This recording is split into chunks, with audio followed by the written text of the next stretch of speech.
Neighborhood Care Staff team is comprised of a group of 6 community organizers.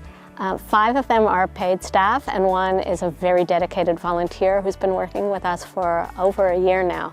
And the community organizer's role is to go out into these vulnerable communities and identify who are the natural leaders out there and just start to build relationships. The Neighborhood Care Staff goes out into the communities that are facing particular challenges, particularly vulnerable, whether they be low-income communities or where there's a greater concentration of immigrant residents.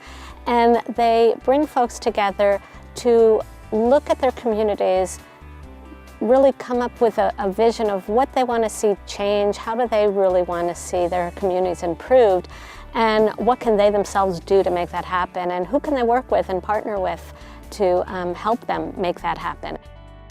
It's about knowing that if we're all in it together, we have a better chance of making the kind of changes we want to see happen.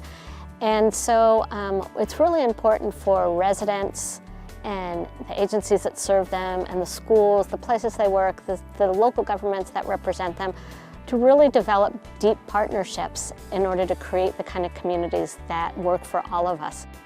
Leadership naturally happens. I think at the first meeting you can tell who has the capacity to put aside their own personal interest and be able to speak on the behalf of the community, or is interested to really find out what the community really thinks. Well, I think there's a moment in which people understand that they can do more, dream more beyond of their limitations that they see in their community.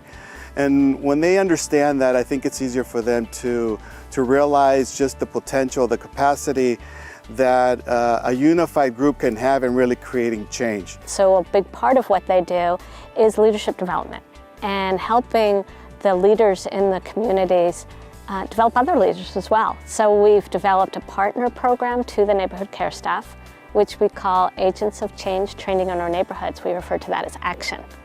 And that's a program through which we can really help these leaders we're mentoring go on and mentor others as well. It also has some components of grassroots organizational development. How do you organize the kind of community group at a grassroots level that's going to help you make and sustain the kind of changes you want to see? In Sonoma was a little difficult to enter to the population because they are very local. The Latino population that I work with are from Mexico. Most of them are from Michoacan and Jalisco, and because I am from Argentina, they told me, "You are not Latina." So I ate a lot of tamales and drink all the horchata, and now I am into the population. The objective is to make social change. So community building is about doing it together, and the Neighborhood Care Staff has so many important partners with which we do our work. And over the last decade and a half, there's more than I could name. But right now, our relationships have really been strengthened, and our work has so much been improved by being part of groups such as Health Action and being part of the Community Activity Nutrition Coalition and all of these important groups that are looking at how do we improve the health of our communities in different ways and looking at it differently and realizing that we do have to have strong relationships to work together to really achieve the kind of deep sustainable change we're after. So I would just encourage everybody to look around, because there is no shortage of ways to get involved in building community in Sonoma County.